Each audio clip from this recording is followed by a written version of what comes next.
কিন্তু লক্ষ্য করে দেখুন, কাজী আবু বকর এক যুবক, তার ভিতরে আল্লাহর ভয় এমন ভাবে পয়দা হয়েছে, সৃষ্টি হয়েছে, যেই ভয় এমন ভাবে লালন করে তুলেছে তার অন্তরের মধ্যে।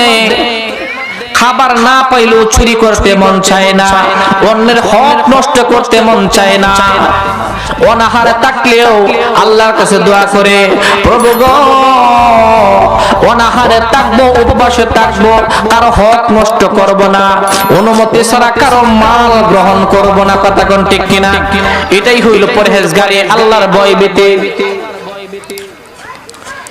এবং লক্ষ্য করে দেখুন, কাজী আবু বকর যখন পেটের ক্ষুধায় মক্কার গলি গলি যখন ঘোরাফেরা করতেছে, হঠাৎ করে তাকায় দেখে তার সামনে একটা ব্যাগ। যখন এই ব্যাগটা সে দেখলো, মনে মনে মনস্থ করলো এই ব্যাগটা আমি উঠাই।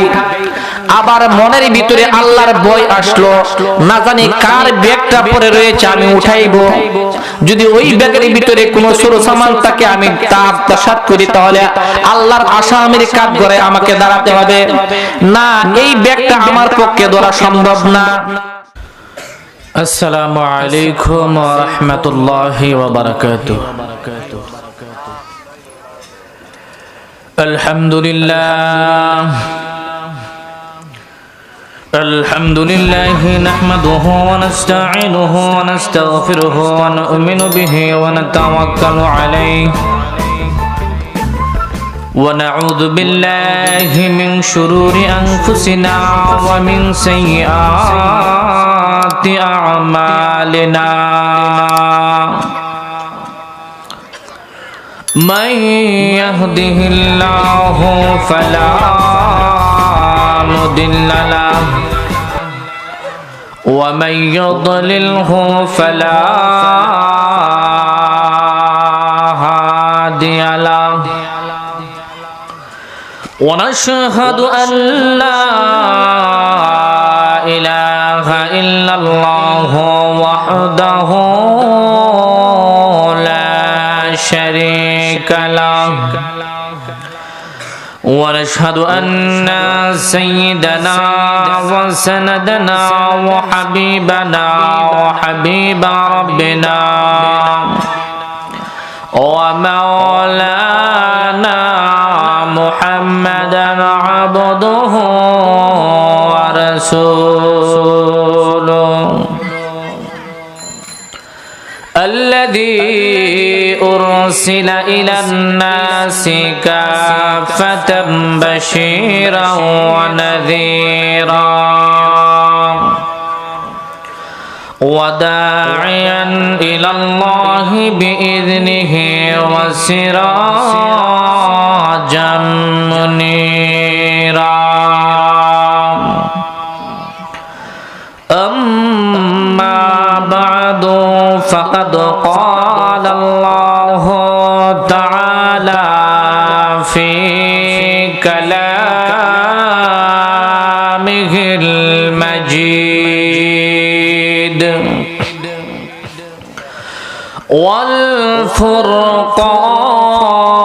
والفرقانه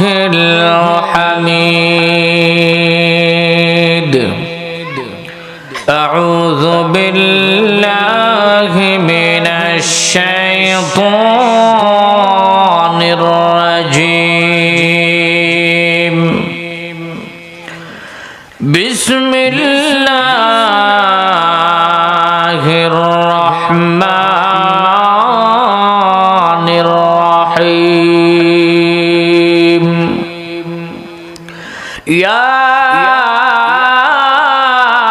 أيها الذين آمنوا اتقوا الله وكونوا مع الصادقين بارك الله لنا ولكم في القرآن العظيم ورفعنا وإياكم بالآيات والذكر الحكيم وقال রাসূলুল্লাহ সাল্লাল্লাহু আলাইহি ওয়াসাল্লাম من صلى علي واحدة صلى الله عليه عشرا সকলে মহব্বতে সে দুরূদ পড়ি সাল্লাল্লাহু আলা সাইয়্যিদিনা ওয়া মাওলানা মুহাম্মদ ওয়া আলা আলিহি ওয়া আসহাবিহি ওয়াসাল্লাম সাল্লাল্লাহু আলা সাইয়্যিদিনা ওয়া মাওলানা মুহাম্মদ ওয়া আলা আলিহি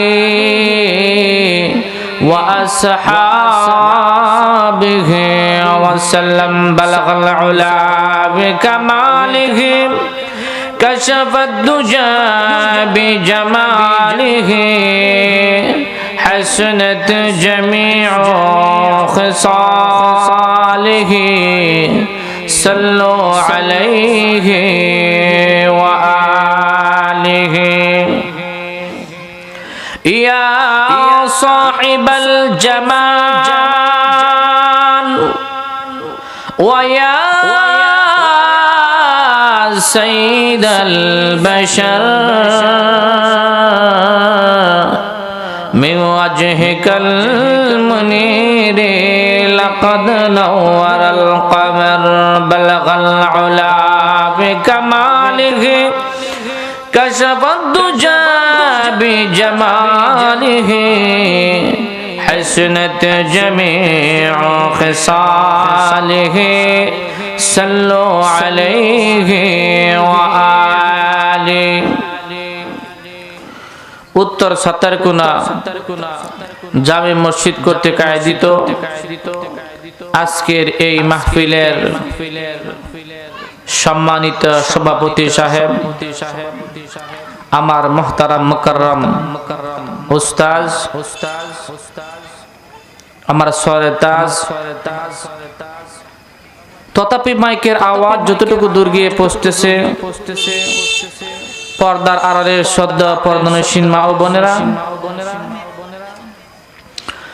সর্বপ্রথম সেই মহান মনিবের দরবারে কালিমাতে শুকুর আদায় করি যে মহান রব্বুল আলামিন আজকের এই দ্বীনি মাহফিলের মধ্যে, কোরআনের মাহফিলের মধ্যে, হাদিসের মাহফিলের মধ্যে, উলামায়ে কেরামের মাহফিলের মধ্যে আসার বসার তৌফিক দান করেছেন। উলামায়ে কেরামের জবান থেকে কোরআন এবং হাদিসের আলোচনা শোনার তৌফিক দান করেছেন। সেই মহান মনিবের দরবারে কালিমাতে শুকর আদায় করি বলি আলহামদুলিল্লাহ। আল্লাহ রাব্বুল আলামিন আমাদেরকে এই কোরআন এবং হাদিসের মাহফিলের মধ্যে আসার বসার তৌফিক দান করেছেন। কোরআন এবং হাদিসের আলোচনা শোনার সুযোগ করে দিয়েছেন। এটা আল্লাহ পাকের পক্ষ থেকে একটা নিয়ামত, কথা কোন ঠিক কিনা? আল্লাহ পাক যদি এই সুযোগ করে না দিতেন, এই ব্যবস্থা করে না দিতেন, তাহলে আজকের এই আয়োজন হতো না, কথা কোন ঠিক কিনা? আল্লাহ পাক রব্বুল আলামিন দয়া করেছেন, মায়া করেছেন, মেহেরবানি করেছেন, এই মাহফিল করার সুযোগ করে দিয়েছেন, আমাদেরকে তৌফিক দিয়েছেন, বিধায় আমরা এই মাহফিলে আসতে পেরেছি, বসতে পেরেছি, কথা কোন ঠিক কিনা? এজন্যই আবারও দিল থেকে শুকরিয়া আদায় করি বলি আলহামদুলিল্লাহ। এই যে কোরআন এবং হাদিসের আলোচনা শোনার মতো একটা সুযোগ পেলাম, এই সুযোগটা আমাদের জন্য একটা গনিমত, কথা কোন ঠিক কিনা? এই সুযোগটা কি যে কোনো সময় আমরা ইচ্ছা করলে পাইবো? যে কোনো সময় আমরা ইচ্ছা করলে কি উলামায়ে কেরামদেরকে আনতে পারবো? তাদের জবান থেকে কোরআন হাদিসের আলোচনা শুনতে পারবো? না। তো আল্লাহ পাক রব্বুল আলামিন যে আজকে এই সুযোগটা দিয়েছেন, এটা আল্লাহ পাকের পক্ষ থেকে একটা নিয়ামত আমাদেরকে দিয়েছেন।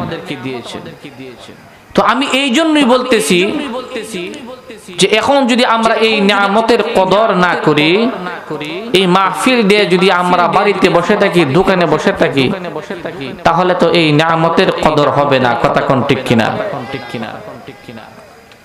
আল্লাহ বলতেছেন যে বান্দা আমার নিয়ামত পাইয়া আমার নিয়ামতের শুকর আদায় করে আমি আল্লাহ তাবারক ওয়া তাআলা ওই বান্দাকে নিয়ামত বাড়িয়ে দিই। কোন সুবহানাল্লাহ। তা আল্লাহ পাক আমাদেরকে নিয়ামত দিয়েছেন, এই নিয়ামতের কদর করতে হবে। আল্লাহ পাক আমাদেরকে নিয়ামত বাড়িয়ে দিবেন। যদি এই নিয়ামতের কদর না করি, আমরা বাড়িতে বসে থাকি, দোকানপাটে বসে থাকি, তাহলে এই নিয়ামতের কদরদারি হবে না, আল্লাহ পাক নারাজ হয়ে যাবেন। কথা কোন ঠিক কিনা? আর আমরা যখন নিয়ামতের কদর করব, এই মাহফিলটাকে গুরুত্ব দিব, উলামায়ে কেরামের জবান থেকে কোরআন এবং হাদিসের আলোচনা শুনবো, যতক্ষণ এই মাহফিলের মধ্যে বসে কোরআন এবং হাদিসের আলোচনা শুনবো, ততক্ষণ নাযালাত আলাইহিমুস সাকিনাহ, আল্লাহ রাব্বুল আলামিনের পক্ষ হতে এখানে শান্তি বর্ষিত হবে। জুরে কোন সুবহানাল্লাহ। শুধু তাই নয়, এই মাহফিলের চতুর্দিকে ফেরেশতারা বেষ্টনী দিয়ে রাখে। আর একটু জোরে কোন না সুবহানাল্লাহ। মাহফিলের মধ্যে রহমত নাজিল হয়, মাহফিলের চতুর্দিকে ফেরেশতারা বেষ্টনী দিয়ে রাখে। এখানেই শেষ নয়, যখন এই বান্দারা কোরআন এবং হাদিসের আলোচনা শোনা শেষ হয়ে যায়, এই বান্দারা যখন বাড়িতে চলে যায়, তখন এই ফেরেশতারা আল্লাহ রাব্বুল আলামিনের কাছে গিয়ে আরজ করে, ও আল্লাহ, তোমার এই বান্দারা সারা রাত্র এই কনকনা শীতের মধ্যে কোরআন এবং হাদিসের আলোচনা শুনছে, তোমার প্রশংসা শুনছে, তোমার গুণকীর্তন শুনছে, তোমার হাবিবের গুণকীর্তন শুনছে। তো আল্লাহ পাক বলেন, হে ফেরেশতারা, এখন তাদেরকে কি করা যায়? তো ফেরেশতারা আল্লাহর কাছে সুপারিশ করবে, ও আল্লাহ, যেই বান্দারা আরামের ঘুম ছেড়ে দিয়ে, বাড়ি ছেড়ে দিয়ে, দোকানপাটে বসে চা খাওয়া ছেড়ে দিয়ে তোমার কোরআনের মহব্বতে, তোমার হাবিবের মহব্বতে, তোমার মহব্বতে উলামায়ে কেরামের জবানের কথা শুনেছে, ওগো আল্লাহ, তুমি এই বান্দাদেরকে মাফ করিয়া দাও। একটু জোরে কোন না সুবহানাল্লাহ। আল্লাহ রাব্বুল আলামিন ওই ফেরেশতাদেরকে লক্ষ্য করে বলবে, ও আমার ফেরেশতারা, তারা কি সারা রাত্র কোরআনের আলোচনা শুনেছে? তারা কি হাদিসের আলোচনা শুনেছে? হে ফেরেশতারা, তারা যে এই সারা রাত্র কোরআনের আলোচনা শুনলো, হাদিসের আলোচনা শুনলো, এটা কারো ভালোবাসা পাওয়ার জন্য নয়, কাউকে দেখানোর জন্য নয়। হে আমার ফেরেশতারা, এর দ্বারা প্রমাণ হয়ে গেছে ওই বান্দাদের অন্তরে আমি আল্লাহর মহব্বত আছে। কথা কোন ঠিক কিনা? ওই বান্দাদের অন্তরের মধ্যে আমার হাবিবের মহব্বত রয়েছে, আমার কোরআনের মহব্বত রয়েছে। যারা নাকি আমার মহব্বতে, আমার কোরআনের মহব্বতে, আমার হাবিবের মহব্বতে সারা রাত্র কনকনা শীতের মধ্যে উলামায়ে কেরামের মাহফিলের মধ্যে বসে উলামায়ে কেরামের জবান থেকে কোরআন এবং হাদিসের আলোচনা শুনবে, ফেরেশতারা রে, তোমরা ঘোষণা করে দাও, ওই মাহফিল শেষ হয়ে বাড়িতে যাওয়ার আগে আগে আমি ওই মাহফিলের সবাইকে আমি মাফ করে দিলাম। তাহলে এই মাহফিলের মধ্যে আসা বসা, এটা আমাদের লাভ আছে কি আছে না? আছে। আল্লাহ কোন দিনের আমলকে কবুল করবেন, নাজাতের জন্য উসিলা বানাইবেন, এটা কি কেউ বলতে পারবে? কেউ বলতে পারবেন না। কখন কোন আমলটা আল্লাহ পাক গ্রহণ করবে, কবুল করবে, কোন আমলের উসিলায় আল্লাহ পাক নাজাত দিয়ে দিবে কেউ বলতে পারবে না। এজন্যই আমল চালিয়ে যেতে হবে, আমল করতে হবে। আজকে দেখেন এখানে কোরআনের মাহফিল, মানুষ নাই। গত কিছুদিন আগে পাশাপাশি একটা গানের অনুষ্ঠান হয়েছিল, কিন্তু সেখানে মানুষের অভাব ছিল না। দুঃখের বিষয় এগুলা, কথা কোন ঠিক কিনা? আমরা মুসলমান, আমরা তো কোরআনের দিকে দাপিত হইতাম, হাদিসের দিকে দাপিত হইতাম, কোরআনের মাহফিলের মধ্যে আমরা আসতাম, কিন্তু আজকে কোথায়? আজকে আমাদের আশা বসা দ্বারা প্রমাণ হয় কোরআনের দিকে আমাদের মহব্বত কম, ওই গান বাজনার দিকে আমাদের মহব্বত বেশি। জোরে কোন ঠিক কিনা?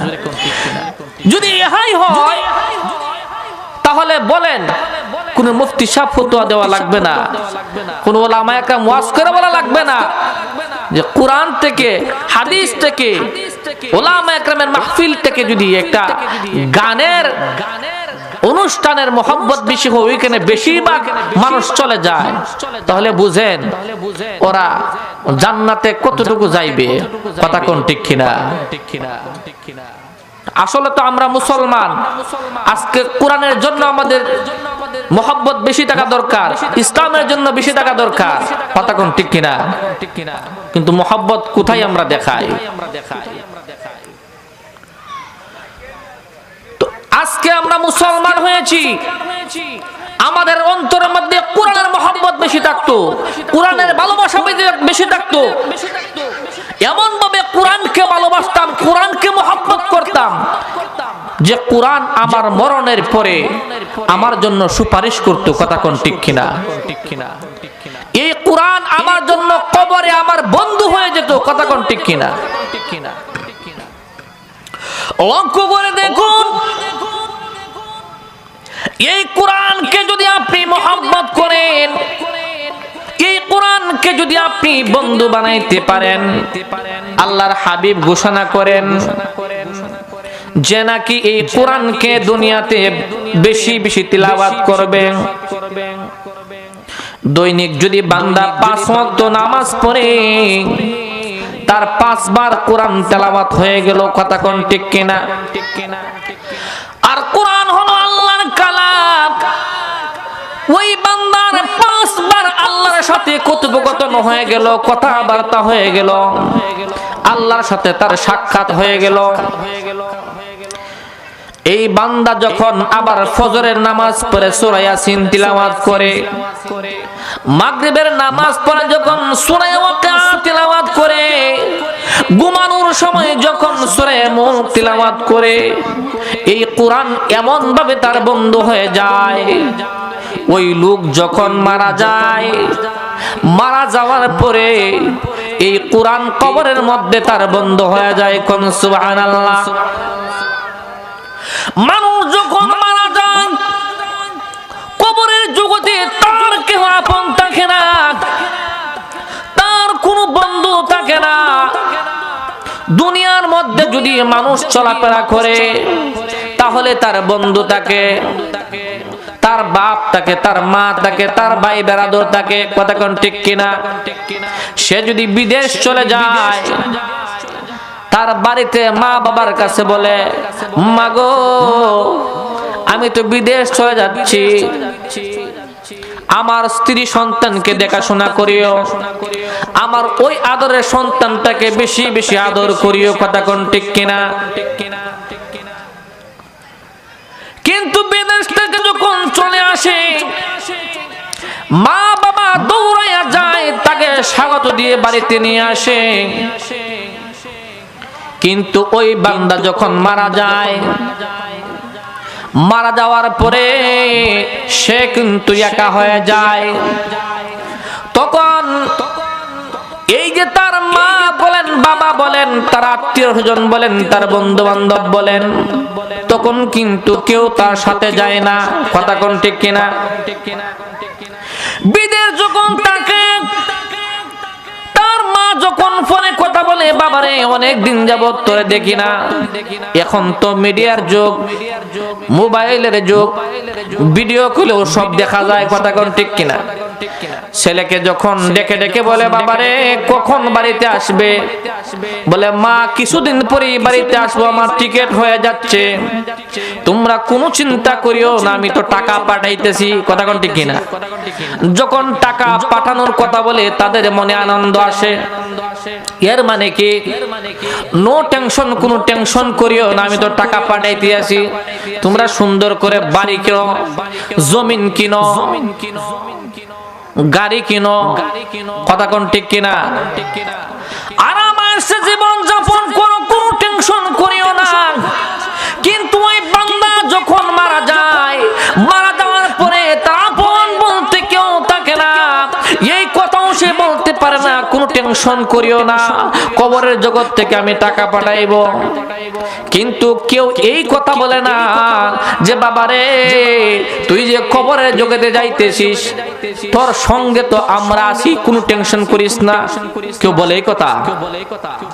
কিন্তু আল্লাহর হাবিব বলেন, দুনিয়ার মানুষ এই কথা বলবে না, তখন ওই কথাটা এমন একজন আপন বন্ধুই বলবে, যেই বন্ধুটা হলো মহাগ্রন্থ কোরআন। জোরে কোন সুবহানাল্লাহ। এজন্য এই কোরআনকে আমার দুনিয়াতে সঙ্গী বানাইতে হবে, এই কোরআনকে বেশি বেশি মহব্বত করতে হবে, এই কোরআনের মাহফিলকে ভালোবাসতে হবে, এই কোরআনের পাখিগুলাকে ভালোবাসতে হবে। কোরআনের পাখি কারা? যারা হলো হাফেজে কোরআন, যারা হলো আলেমে দ্বীন, যারা এই কোরআন নিয়ে গবেষণা করে, এই কোরআন সম্পর্কে কথা বলে, তারাই হলো কোরআনের ধারক বাহক, তারাই হলো কোরআনের পাখি। কথা কোন ঠিক কিনা? তাদেরকে যারা মহব্বত করবে, এই কোরআনকে যারা মহব্বত করবে, এই কোরআনের মাহফিলকে যারা মহব্বত করবে, বারবার যারা কোরআন তেলাওয়াত করবে, এই কোরআন তখন তাদের বন্ধু হয়ে যাবে। তারা যখন মারা যাবে, এই কোরআন তাকে বলবে, হে বন্ধু তুমি তো আজকে মারা যাচ্ছ, কিছুক্ষণ পরে তোমার জানাজা হয়ে যাবে, তোমাকে কবরের ভিতরে রেখে দেব। বন্ধুরে, এখানে তোমার মা আসবে না, তোমার বাবা আসবে না, তোমার কোন স্ত্রী সন্তান আসবে না, তোমার দুনিয়ার কোন বন্ধু বান্ধব আসবে না। বন্ধুরে, আজকে আমি কোরআন তোর বন্ধু হয়ে গেলাম। কোন সুবহানাল্লাহ। সুতরাং হে বন্ধু, তুই আরামের ঘুম ঘুমায়া যা, তোর ঘুমে কেউ ডিস্টার্ব দিবে না। আমি কোরআন যতক্ষণ পর্যন্ত তোর সঙ্গে আছি, তোর একটা ঘুম ভাঙতে আমি দিব না। কন্যা সুবহানাল্লাহ। এই বন্ধুরে তো আমাদের দরকার। কথা কোন ঠিক কিনা? নর্তকীর নাচকে বন্ধু বানানো যাবে না, কোন গাছের আমরকে, কোন গানের আসরকে বন্ধু বানানো যাবে না। বন্ধু বানাইতে হলে কোরআনকে বন্ধু বানান, বন্ধু বানাইতে হলে কোরআনের মাহফিলের সাথে সম্পর্ক করুন। কথা কোন ঠিক কিনা? তাহলে দুনিয়াতেও কাজে আসবে, মরার পরেও কাজে আসবে। এবার সে আরামের ঘুম ঘুমাইবে। আল্লাহর হাবিব অন্য একটি হাদিসের ভিতরে বলে দিয়েছেন, যে নাকি কোরআনকে মহব্বত করে, কোরআনকে বেশি বেশি তিলাওয়াত করে, ওই কোরআন অনুযায়ী সে আমল করে, ওই কোরআন অনুযায়ী সে জীবন যাপন করে, ওই লোকটা আল্লাহর পরিবারের লোক হয়ে যায়। কোন সুবহানাল্লাহ। এবার কোন বান্দা যদি কোরআনকে মহব্বত করে, কোরআনকে ভালোবাসে, কোরআনের সাথে সম্পর্ক রাখে, আল্লাহর ফ্যামিলির লোক যদি হয়ে যায়, আল্লাহর পরিবারের লোক যদি হয়ে যায়, বলেন ওই লোকটা মারা গেলে তার চিন্তা আসেনি? কোনো চিন্তা নাই, কারণ সে নিজেই আল্লাহ রাব্বুল আলামিনের ফ্যামিলির লোক হয়ে যায়। আল্লাহর পরিবারের লোক যদি হয়ে যেতে পারে, তাহলে তো তার দুনিয়াতেও চিন্তা নাই, পরকালও চিন্তা নাই। তাহলে যদি আমরা যদি কারো পরিবারের লোক হতে চাই, তাহলে তো আল্লাহর পরিবারের লোক হওয়া দরকার। কথা কোন ঠিক কিনা? এজন্যই কোরআনকে মহব্বত করতে হবে, কোরআনকে ভালোবাসতে হবে, কোরআনের মাহফিলকে মহব্বত করতে হবে। আর এই মহব্বতটা আজকে বাড়িতে বসে থেকে পাওয়া যাবে না, হবে না। কথা কোন ঠিক কিনা? আজকে যদি আমার আরামের ঘুমকে ছেড়ে দেই, সব বন্ধু বান্ধব বাদ দিয়ে, চা খাবার আড্ডা বাদ দিয়ে, স্বতঃস্ফূর্ত ভাবে যদি আমরা আজকের মাহফিলের মধ্যে আসি, তাহলে আমাদের এই কোরআনের সাথে আমাদের বন্ধুত্বটা হয়ে যাবে। কথা কোন ঠিক কিনা? আর এই বন্ধুত্বটাই হবে সঠিক বন্ধুত্ব, আসল বন্ধুত্ব, যেই বন্ধুত্বটা দুনিয়াতেও কাজে লাগবে, মরার পরেও কাজে লাগবে। তাহলে তো এই বন্ধুত্বটা দরকার। কথা কোন ঠিক কিনা? তো আমি এই আলোচনা করে এই কথাটাই বুঝাইতে চাইলাম যে আজকে আর বাড়িতে বসে থাকার সময়, আমার বাড়ির পাশে মাহফিল, আমার মসজিদের মাহফিল, কোরআন হাদিসের আলোচনা হবে। আজকে বাড়িতে মেহমানদারি করার, মেহমানি করার সময় নাই। আজকে হলো আমার কোরআনের মাহফিলে যাওয়ার সময়, কোরআন হাদিস থেকে আলোচনা শোনার সময়। কথা কোন ঠিক কিনা? এই জন্যই আমি এলাকাবাসীকে বিনীত অনুরোধ করব, অন্তত আজকে সবাই স্বতঃস্ফূর্তভাবে মাহফিলে চলে আসুন। কথা কোন ঠিক কিনা? আমি ওইদিকে আলোচনা লম্বা করব না। আমার পাশে বসা আমার শ্রদ্ধাভাজন উস্তাদ হুজুরের পাশে বসে যে কথা বলবো সেই যোগ্যতা আমার নাই। তো যাই হোক, কর্তৃপক্ষ আমাকে আদেশ করেছেন আর হুজুর সভাপতির আসন গ্রহণ করেছেন। তা আমি আমার জন্য এটা মনে করতেছি যে হুজুরের কাছ থেকে বা আপনাদের কাছ থেকে একটু দোয়া নেওয়ার আমার সুযোগ হয়েছে। কথা কোন ঠিক কিনা? তো আপনাদের সামনে আমি মহাগ্রন্থ আল কোরআন থেকে একখানা আয়াত তিলাওয়াত করেছি। ওই আয়াতকে সামনে রেখে সংক্ষিপ্ত আলোচনা করব। যে আয়াত তিলাওয়াত করেছি, এই আয়াতের সহজ সরল অর্থ বলাটার যোগ্যতাও আমার নাই। তো আল্লাহ রাব্বুল আলামিন বলতেছেন, ইয়া আইয়ুহাল্লাযীনা আমানুত্তাকুল্লাহ ওয়া কুনু মা'আস সাদিকিন। এই আয়াতটা আমি এই জন্যই পড়েছি যে বর্তমান সময়ের পরিস্থিতিতে আমরা কোন পথে চলতাম আর কোন পথে চলতেছি। যেই পথে চলা সেই পথে তো আমরা চলতেছি না। আল্লাহর ভয় তো আমাদের অন্তরের ভিতরে নাই। আমাদের অন্তরটা তো গুমরা হয়ে যাচ্ছে। কথা কোন ঠিক কিনা? তো আল্লাহ বলতেছেন, ইয়া আইয়ুহাল্লাযীনা আমানুত্তাকুল্লাহ, হে ঈমানদাররা তোমরা আমি আল্লাহকে ভয় করো, ওয়া কুনু মা'আস সাদিকিন, এবং সত্যবাদীদের সঙ্গে হয়ে যাও। তো এই আয়াতের দ্বারা বোঝা যায় আল্লাহ তাআলা ভয় আমাদের অন্তরের মধ্যে লালন করতে হবে। কথা কোন ঠিক কিনা? আল্লাহ তাআলার ভয় যদি অন্তরের মধ্যে লালন না করি, এই অন্তরটা গুমরা হয়ে যাবে। এই অন্তরের কোনো মূল্য থাকবে না। যেই অন্তরের মধ্যে আল্লাহ তাআলার ভয় নাই, আল্লাহ তাআলার নাম নাই, ওই অন্তরটা হলো জাহান্নামী অন্তর। কথা কোন ঠিক কিনা? যেই অন্তরের মধ্যে, যে কলবের মধ্যে আল্লাহ তাআলার ভয় আছে, আল্লাহ তাআলার নাম আছে, এই অন্তরটা হলো, কলবটা হলো জিন্দা। এই কলবটা হলো দামি, এই অন্তরটা হলো দামি। কথা কোন ঠিক কিনা? লক্ষ্য করে দেখুন, যেই বান্দা যতটুকু বেশি আল্লাহর ভয় অন্তরের মধ্যে লালন করেছে, ওই বান্দার দাম আল্লাহ তাআলার দরবারে তত বেড়ে গিয়েছে। কথা কোন ঠিক কিনা? যেই বান্দা যতটুকু পরহেজগারি অবলম্বন করেছে, যেই বান্দা যতটুকু পরহেজগারি ইখতিয়ার করেছে, যেই বান্দা তার অন্তরের মধ্যে যতটুকু বেশি আল্লাহর ভয় লালন করেছে, ওই ভয় অনুযায়ী চলেছে, আল্লাহ তাবারাকা ওয়া তাআলা ওই বান্দার দাম ততটুকু বাড়ায় দিয়েছে। কথা কোন ঠিক কিনা? আল্লাহর নবীর সাহাবীদের দিকে লক্ষ্য করে দেখুন। সিদ্দিক আকবর রাদিয়াল্লাহু তাআলা যতটুকু বেশি আল্লাহকে ভয় করেছে, নবীকে মহব্বত করেছে, আল্লাহ পাক ততটুকু বেশি তার দাম বাড়ায় দিয়েছে। কথা কোন ঠিক কিনা? উপাধি পেয়েছে সিদ্দিক। আল্লাহর হাবিবের দিকে লক্ষ্য করে দেখুন, আল্লাহর হাবিব যতটুকু বেশি আল্লাহকে মহব্বত করেছে, আল্লাহর সাথে সম্পর্ক স্থাপন করেছি, আল্লাহ রাব্বুল আলামিন আল্লাহর হাবিবের দাম দুনিয়ার মধ্যে এত বেশি বাড়ায় দিয়েছে যে অন্য অন্য আম্বিয়া একরামের চাইতেও বেশি বাড়ায় দিয়েছে। কথা কোন ঠিক কিনা? আমাদের নবী হলেন সর্বশেষ নবী, এরপরেও সর্বশেষ নবীকে আল্লাহ রাব্বুল আলামিন সমস্ত নবীর উপর মর্যাদা দান করেছেন। কথা কোন ঠিক কিনা? আমরা যদি আমাদের অন্তরের ভিতরে আল্লাহ পাকের ভয় বেশি করে লালন করি, বেশি করে মহব্বত করি, আল্লাহ পাক আমাদের দামও ততটুকু বাড়ায় দেবে। কথা কোন ঠিক কিনা? যতটুকু বেশি অন্তরের ভিতরে মহাব্বত থাকবে, ভয় থাকবে, আমাদের চলাটাও তত পরহেজগারি হবে। আমার অন্তরের ভিতরে যদি আল্লাহর ভয় থাকে, এই ভয়ওয়ালা অন্তর দিয়ে কোনোদিন নাফরমানি করা মন চাইবে না। কথা কোন ঠিক কিনা? যখন আমার অন্তরের মধ্যে আল্লাহর ভয় থাকবে, তখন নাফরমানির দিকে যদি পা বাড়ায় জাহান্নামের কথা স্মরণ হয়ে যাবে, আল্লাহর আযাবের কথা স্মরণ হয়ে যাবে, আসামির কাঠগড়ায় কিয়ামতের ময়দানে দাঁড়াতে হবে স্মরণ হয়ে যাবে। যখন এইগুলা স্মরণ হয়ে যাবে, গুনার দিকে পা বাড়াইলেও মনে চাইবে না, পাকে পিছনে নিয়ে আসবো। কথা কোন ঠিক কিনা?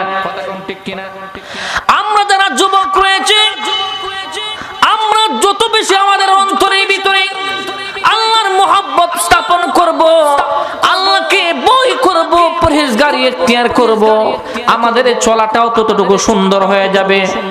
কথা কোন ঠিক কিনা? সমাজের মধ্যে যুবক হলো শত শত, কিন্তু কেউ দেখা যায় তাস খেলে, কেউ আবার মদ খায়, কেউ আবার বিড়ি সিগারেট খায়। কথা কোন ঠিক কিনা? কেউ আবার এদের মধ্য থেকে 5 ওয়াক্ত নামাজ মসজিদে পড়ে। এর কারণ কি? ওই যুবকের অন্তরে বেশি আল্লাহর ভয় আছে, এই জন্য ওই যুবক মসজিদের দিকে আসছে। ওই যুবকের অন্তরের মধ্যে আল্লাহর ভয় নাই, যেই জন্য ওই যুবক নাফরমানের দিকে যাচ্ছে। কথা কোন ঠিক কিনা? সুতরাং আল্লাহর ভয় যতটুকু ভিতরে লালন, ঠিক কিনা? মক্কা শরীফের মধ্যে একজন যুবক, তার নাম হলো কাজী আবু বকর। এই কাজী আবু বকরের অন্তরের মধ্যে আল্লাহ পাকের ভয় এত বেশি ছিল, এত বেশি ভয় ছিল যে এই কাজী আবু বকর কোনোদিন নাফরমানির কাজের মধ্যে লিপ্ত হয় নাই। কেন লিপ্ত হয় নাই? তার ভিতরে আল্লাহর ভয়। যখন নাফরমানির কাজ করবে, তখন তার ভিতরে আল্লাহর কথা মনে হয়ে যায়, আল্লাহর আযাবের কথা মনে হয়ে যায়। যখন আল্লাহর আযাবের কথা মনে হয়ে যায়, তখন এই যুবকের দ্বারা কোনোদিন গুনার কাজ হয় না। কথা কোন ঠিক কিনা? তো কাজী আবু বকর একটা সাধারণ যুবক, তার অবস্থা একেবারে সমীচীন। এক বেলা যদি খায়, 3 বেলা খাইতে পায় না, 2 বেলা খাইতে পায় না। যদি 2 বেলা খাইতে পায়, আরো 3 বেলা 5 বেলা সে খাইতে পায় না। আজকে আমাদের দেশের মধ্যে, সমাজের মধ্যে এমন যুবক আছে যারা যদি টাকা পয়সার অভাব হয় চুরি করে ফেলে। কথা কোন ঠিক কিনা? কিন্তু লক্ষ্য করে দেখুন, কাজী আবু বকর এক যুবক, তার ভিতরে আল্লাহর ভয় এমন ভাবে পয়দা হয়েছে, সৃষ্টি হয়েছে, যেই ভয় এমন ভাবে লালন করে তুলেছে তার অন্তরের মধ্যে।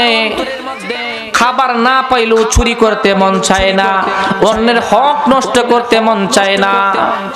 অনাহারে থাকলেও আল্লাহর কাছে দোয়া করে, প্রভু গো, অনাহারে থাকবো, উপবাসে থাকবো, কারো হক নষ্ট করব না, অনুমতি ছাড়া কারো মাল গ্রহণ করব না। কথা কোন ঠিক কিনা? এটাই হইল পরহেজগারি, আল্লাহর ভয় ভীতি। এবার লক্ষ্য করে দেখুন, কাজী আবু বকর যখন পেটের ক্ষুধায় মক্কার গলি গলি যখন ঘোরাফেরা করতেছে, হঠাৎ করে তাকায় দেখে তার সামনে একটা ব্যাগ। যখন এই ব্যাগটা সে দেখলো, মনে মনে মনস্থ করলো এই ব্যাগটা আমি উঠাই। আবার মনের ভিতরে আল্লাহর ভয় আসলো, না জানি কার ব্যাগটা পরে রয়েছে, আমি উঠাইবো। যদি ওই ব্যাগের ভিতরে কোনো সরু সামান থাকে, আমি তা আত্মসাৎ করি, তাহলে আল্লাহর আসামির কাঠগড়ায় আমাকে দাঁড়াতে হবে। না, এই ব্যাগটা আমার পক্ষে ধরা সম্ভব না। এটা হলো আল্লাহর ভয়। আবার সে মনে মনে ভাবতেছে, এই মক্কার জমিনের মধ্যে আরো কিছু যুবক রয়েছে যারা নাকি এই ব্যাগটা পাবার সঙ্গে সঙ্গে আত্মসাৎ করে ফেলবে।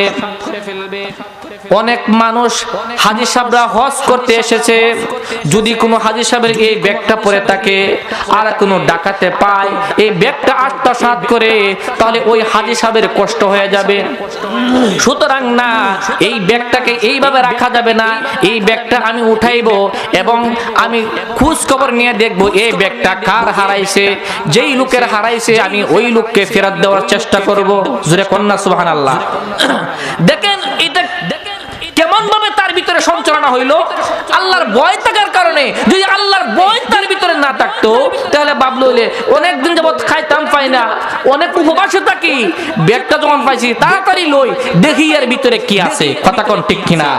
কিন্তু দেখেন এই কাজী আবু বকর আল্লাহর ভয় তার ভিতরে এতটুকু লালন করেছেন, এই ব্যাগ হাতে নিয়ে আসে আত্মসাৎ করার কোনো মনস্থ করেন নাই, খাওয়ার কোনো মনস্থ করেন নাই।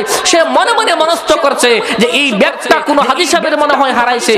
আরে কত দূর থেকে তারা সফর করে হজ করতে আসে, আর এই ব্যাগটা হারিয়ে ফেলছে, মনে হয় বেচারা খুব পেরেশানির মধ্যে আছে। না না না, আমি এই ব্যাগটা তাকে ফেরত দেওয়ার চেষ্টা করব। জোরে কন্যা সুবহানাল্লাহ। তখন কাজী আবু বকর এই ব্যাগটা খুলিয়া দেখে এই ব্যাগের ভিতরে একটা স্বর্ণের চেইন আর কিছু দিরহাম। তো কাজী আবু বকর ভাবতেছেন যে এই ব্যাগটা কার হারাইছে, আমি একটু খবর নিয়ে দেখি।